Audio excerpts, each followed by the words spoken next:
Hello guys, લોકો message કરીને પૂછે છે કે તમારે જર્મનનું લેવલ કેટલું છે. ભાઈ તમે લોકો પેલા અહીંયા આવો, તમારું લેવલ ખબર પડી જાય.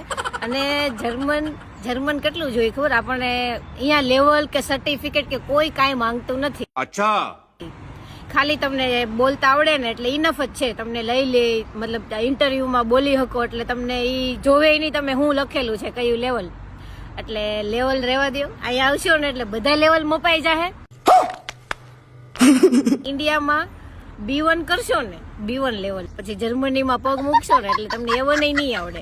તો કેમ પૂછશે ને વીઆઈઝનજી તોય નહીં આવડે. क्या बोला तूने? અને આ જે લોકો મને ડીએમ માં કહે છે ને કે મેડમ તમારો સ્કોર કેટલો છે, સ્કોર ની વાત રહેવા દો. અહીંયા તમે ઇંગ્લિશ, ગુજરાતી, પછી કોક આપણે આજુબાજુના વિસ્તાર વાળો મળે એટલે હિન્દી, પછી ઇંગ્લિશ કોલેજમાં.